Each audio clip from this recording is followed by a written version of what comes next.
It's Monday. Not sure how you did it, but you actually survived an entire 2 days without hearing from Tom. Good job to you. And once again, good luck. Welcome back on a Monday. That's right, it's Monday. It's the first day of June. First day of summer, soon to be the first day of summer. It's within a couple of days. It's sometime right here at summer, but it's hot as Hades, and it's overcast and muggy.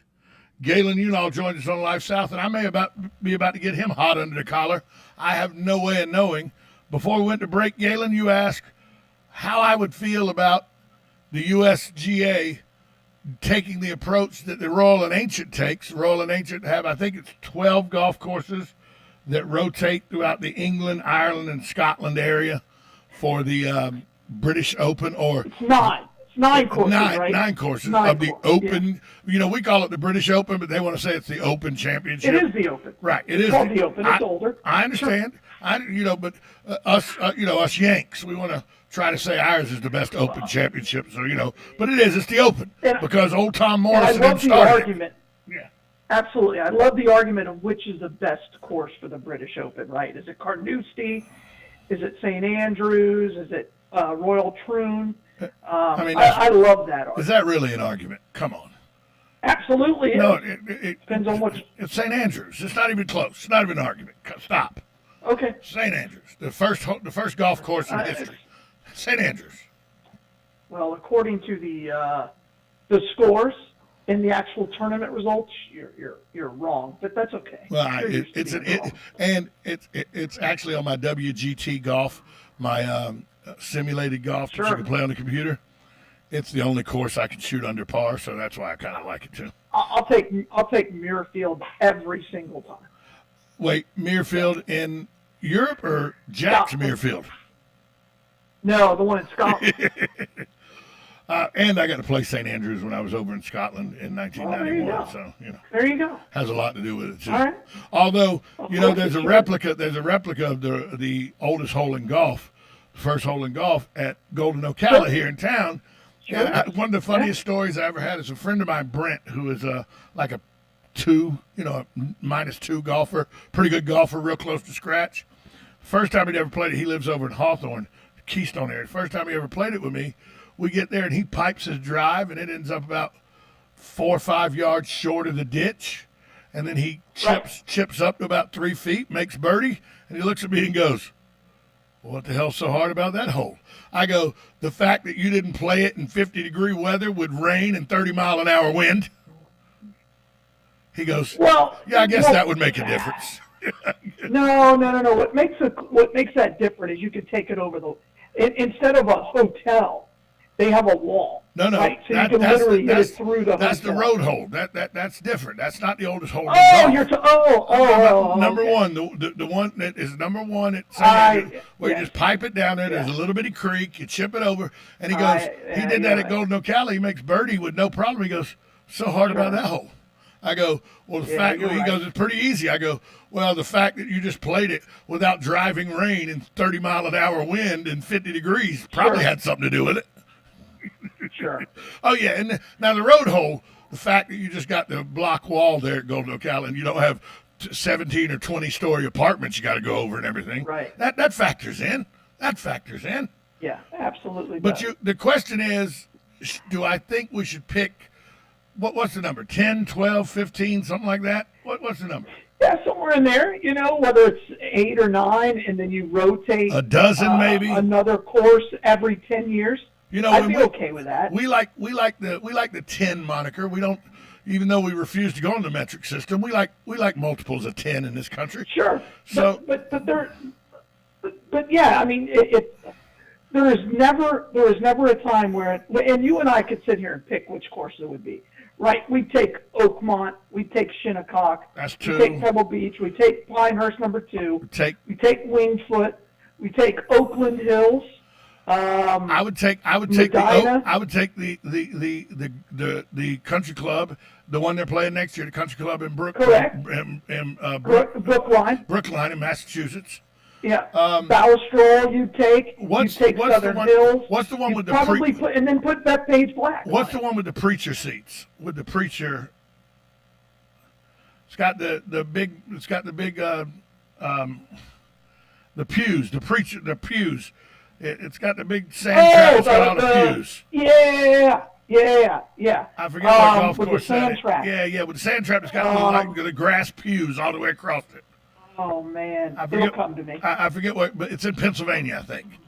But I would take that course.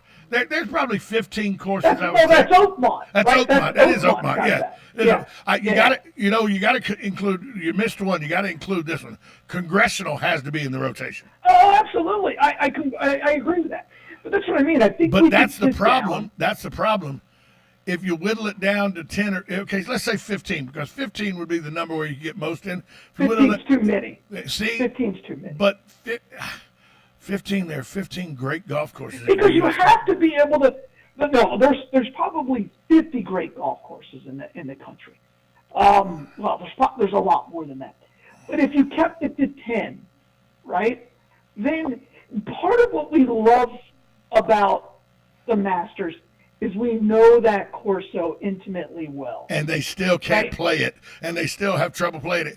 They played it like Jack Nicklaus. By the time he won in 1986, by the time he won his 6th Masters, he had played that course so many times that it wasn't, although his age was surprising, the fact that he knew that course good enough and knew what it would take on a Sunday when he tells his son, hey, a 2 would go a long way here, and his son's he's talking about a 2-iron, and Jack's talking about making a 2. Sure. Jack knew that course intimately, and so you knew Jack had that in him, even though his age was there. And you're right.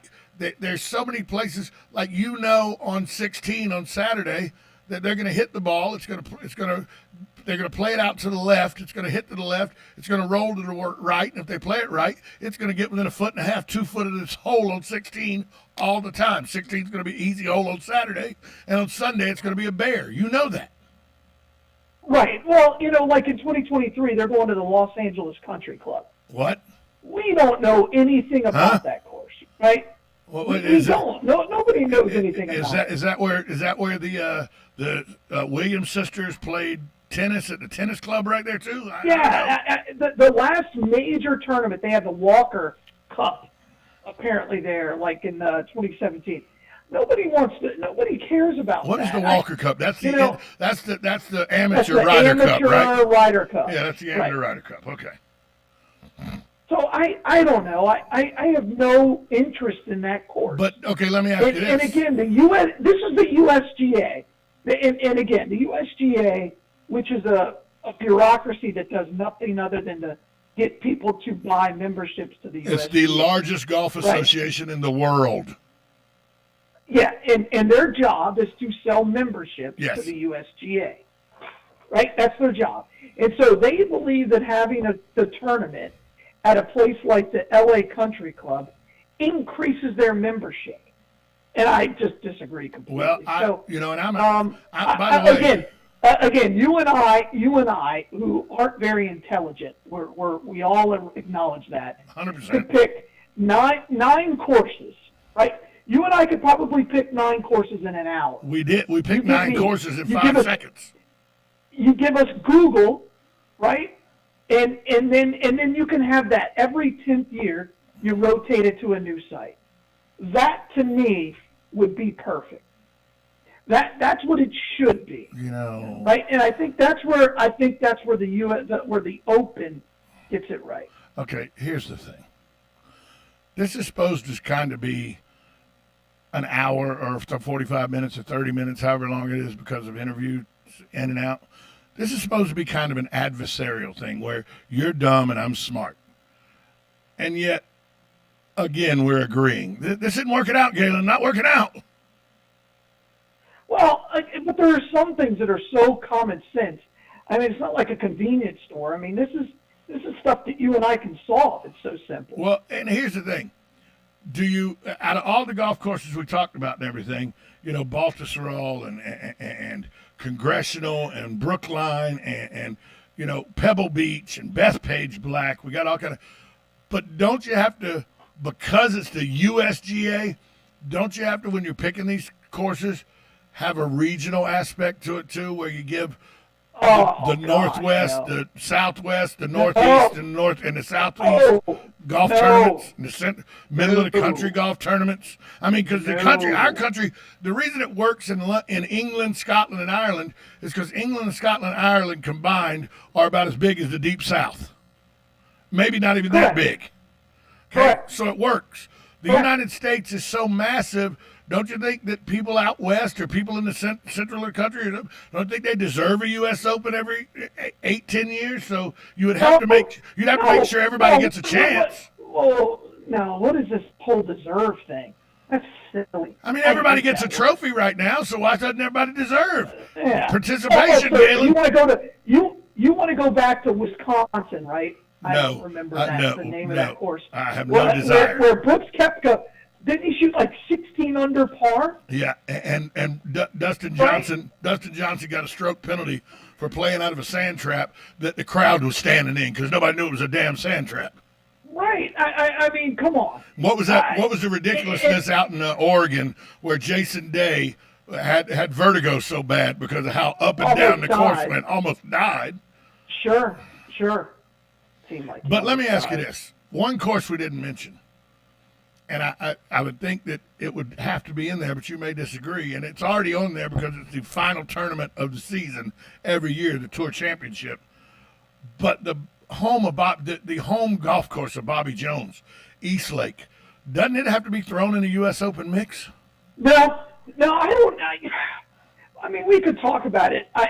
Or does Bobby Jones already get? Bobby Jones probably gets credit already because, Augusta National was a nursery that him and 3 investors bought into, and they built quite possibly one of the best golf courses, if not arguably the best golf course in the United States. Yeah, I probably say no just because of Augusta, right? And I don't know. I don't know. I guarantee you we wouldn't go back to Washington State. We wouldn't go to promise you that. Arguably the worst Open of all time. Oh, it was easily the worst to me. Case. I think we could sit down and pick out 9. And then if you wanted to rotate East Lake every 50 years, I'd be okay with it. Just put it in the mix as one of the... They already hold the like Tour Championship there. Yeah, I know. They hold a Tour Championship there, and that's okay. Not every course is U.S. Open worthy. I don't even know if Pebble Beach is U.S. Open worthy anymore because they can dominate that course unless the weather is really blowing. They can destroy that course, as Tiger proved, and even as I forgot who won it 3 years ago when they were there, and the guy was like. He shot like Gary Woodland. 12 under or something. Gary Woodland. Yeah, that's right, Gary Woodland. Yeah, and maybe time has passed that. Unlike Torrey Pines, which even though the weather never materialized, the wind that they were expecting never materialized, Torrey Pines still ate people's lunch even without the weather. You're right. You make a very good point. Pebble Beach. The greens are terrible. Well, the fairway. Did you see all the brown spots in the fairway? Oh, absolutely. I have no problem with Torrey Pines possibly being in the in that rotation because this is the second one they've had. Tiger won it, right? 08. From there. Yeah, so I have no problem with it. And once in a while, you're going to have a score that's a -8 or -3 or minus. I just don't want them to get. There are only 7 players in under par. I like that. I don't. Yeah. I don't. How many do you want? None? I wanted none. I like in the U.S. Open. I like to see +1, +2. I like to make them. I like them to be as miserable. I like the looks on their faces and the miserable looks on their faces to be just as miserable as my look is on number 7 at Muni when I hit it to the road. you want to play it like Shinnecock, right? 100%. Corey Pavin, 100%. When he won it at even par, or what was it? By 2 strokes. What was it 8 years ago? Somebody won it +5. Was the best page black that they won it at +5? No. That was Wingfoot. Was that Wingfoot has got to +5? be in there. Yeah. I think Wingfoot is a great golf tournament. And Congressional, Great golf. the finishing. I think when Angel Cabrera won it, I think he was like over par. The winning. So those are 2 courses we can agree on instantly. And Congressional, we'd both agree on Congressional right away. I don't know. Congressional's not what Congressional used to be. It's not that long. And they can overpower it. Rory won it. That's where Rory won it by 11 strokes, 12 like strokes, 8 something like strokes. that. But he was the only person under par. No. I think there was like 30. No, it was Tiger that went 12 under, and the next person was +3 when he won by 15. That's right. Yeah, that was it. Yeah. That was at Pebble Beach. Hey, so let me ask you this. Speaking of, because, you said Congressional's not long enough now. There's been some aerial photos taken from drones of where they have bought. Yeah. They went to the Augusta Country Club and purchased more land. It looks like that they're extending the tee box on 13 at Augusta National. Do you think it's okay to lengthen the National? Do you think that, because there's no rough there. There's really, if you can bomb it, although Bryson DeChambeau still hadn't got a green jacket, but it's a course where if technology continues to advance, it could be a course where you say, it's like Pebble Beach. If there's no weather or anything that's out there for the taking. Yeah, absolutely. And let's be clear, this isn't the first time the Masters has undergone, Augusta National's undergone major cosmetic surgery, and it won't be the last. And I think that's what helps them, right? The fact that Augusta, they can change the golf course without changing Augusta, I think is a testament to how much we love that course. Is it the equivalent of St. Andrews to American golf? It's the closest thing we have. That's for sure. It's sacred ground, right? I think you ask anybody who is either a sports fan or an average golfer, everybody knows the Masters. Everybody knows Augusta National. And it's as close to sacred ground as we have. And by the way, I'll put that up with any other sports venue in the country, right? Madison Square Garden was sacred ground for a long time before they put it in there. I think Fenway Park is sacred ground. Of course you do. Wrigley Field is sacred ground. There are some places that we consider sacred, and I think I find it hard pressed for somebody to argue that Augusta National isn't sacred ground for anybody who loves sports or golf. When you talk about sacred ground and sports, you're right. Augusta National is one of those. Madison Square Garden, because of the basketball mecca that it once was, is one of those. No, but it was everything else that hockey, boxing, wrestling, everything.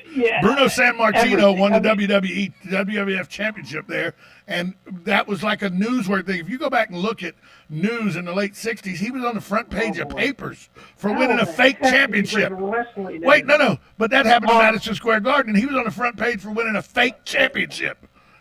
So it was every major artist. Ali, right? Ali musical fought group. there. Yeah, musical group. So, but then you got Fenway Park, which I agree with you is a mecca of baseball. Yankee Stadium was that till George Steinbrenner got a brain cramp and tore it down and built something else. But anyway, Wrigley Field's that way. Daytona International Speedway is a mecca. It's hallowed ground for. It's not sacred ground. No, it's not sacred ground. Indianapolis is sacred ground. Maybe. Yep. Maybe.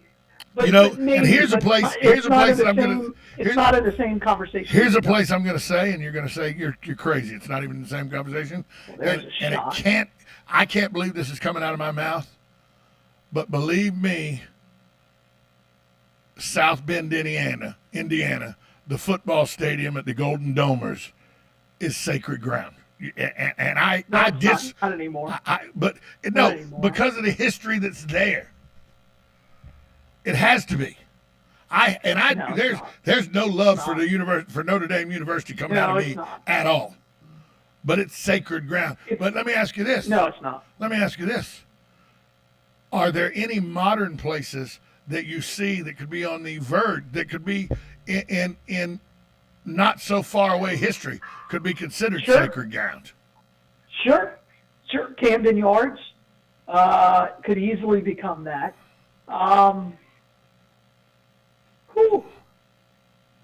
After that, you really, you got. Maybe the Staples Center. No, in L.A., I don't think so.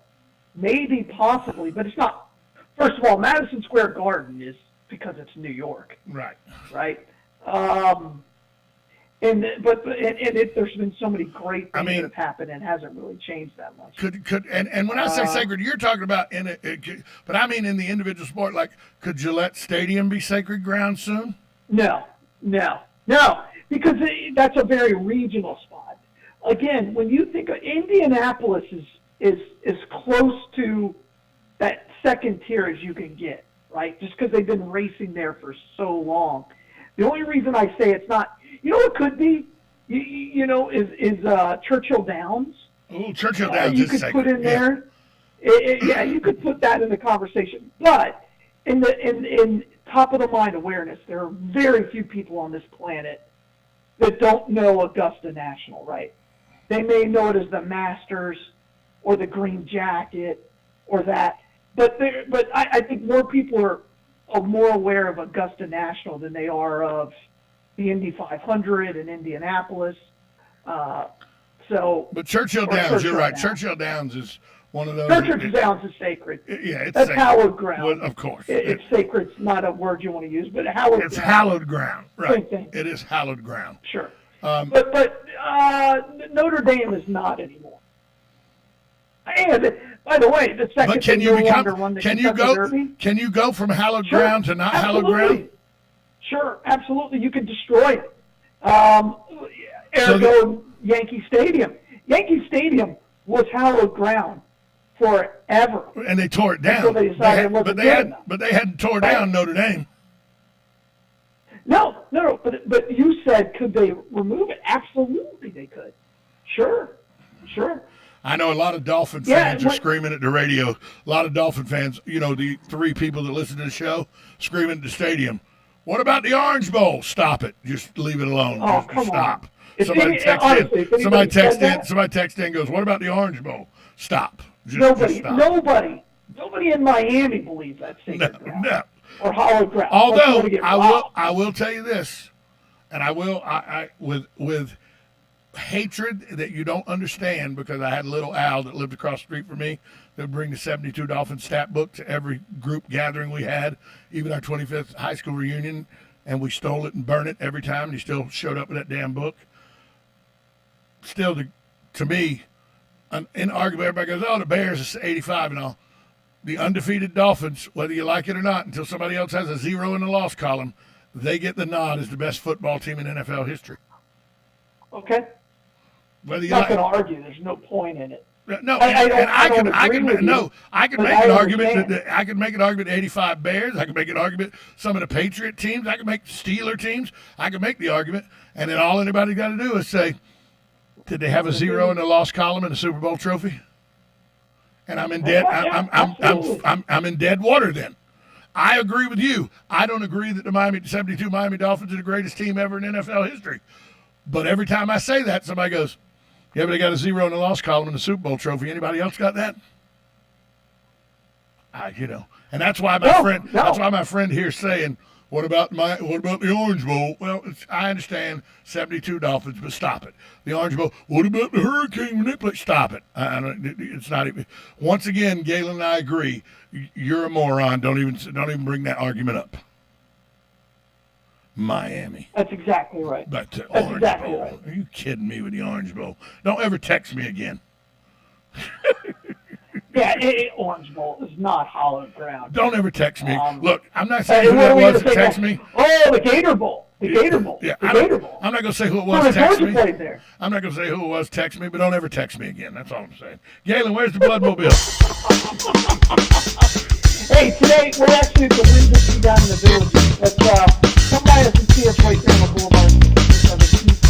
Silver Spring Boulevard, and please just get the flight. Donate blood. We are in Citizen Mall. Jamie, I'll talk to you tomorrow. Donate blood. That's it. We'll be right back. WOCA The Source. Broadcasting from the Ocala International Airport, this is WOCA AM, W242CA FM, Ocala, 1370 AM, 96.3 FM, The Source. It's time for Farm and Ranch headlines on the Southeast Agnet. I'm Tyrone Spearman reporting. A group of bipartisan groups representing commodities is asking a bipartisan group in Washington to rework the infrastructure budget. They want agriculture recognized. They say agriculture is the strongest and most productive in the world, getting products to domestic and international markets quickly and reliably, and